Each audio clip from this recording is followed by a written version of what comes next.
In this module, we'll be talking about the basics of WPA and WPA2 hacking. So, as we know, in the year 1999, web was implemented in the market, and within some time, web was broken. So, any router which was implementing web could be easily hacked within 5 to 10 minutes. So, IEEE decided to build much more robust and stronger standard. However, if they would have built a very strong standard, then hardware changes were required. But during that time, lot of people had already bought the web-based router. So what they decided to do is they decided to make a temporary solution which was called WPA. One of the advantages of WPA was hardware change was not required. However, disadvantages it is not very secure. WPA stands for Wi-Fi Protected Access and it was built on top of web. However, it used TKIP along with the RC4. So the people who were using web-based routers, they just had to upgrade their firmware and they would have got WPA. So WPA is still not hacked, but there are a lot of attacks which are targeting WPA nowadays.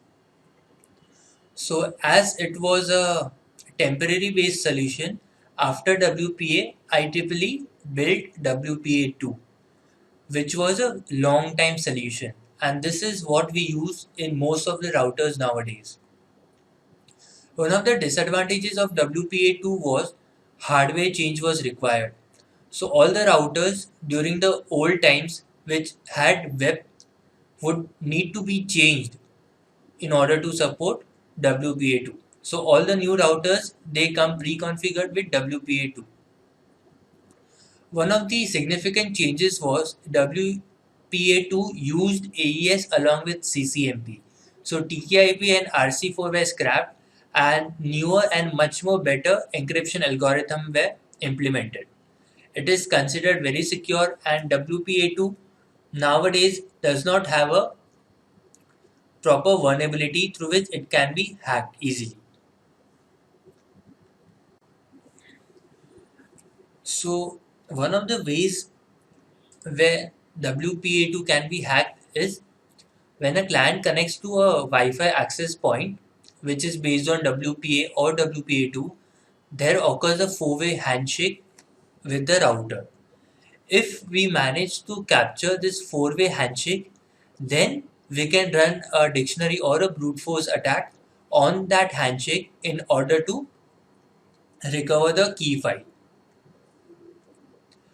Now the catch is that we have to run either dictionary or we can also use brute force type of attacks.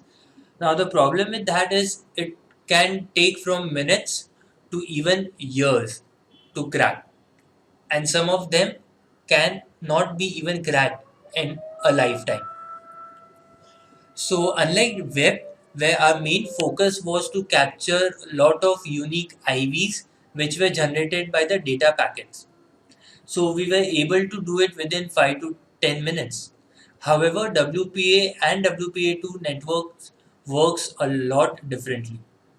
So suppose you have a WPA2 password with 63 characters long, right? Alphanumeric special characters, then it would be virtually impossible to hack that WPA2 based network.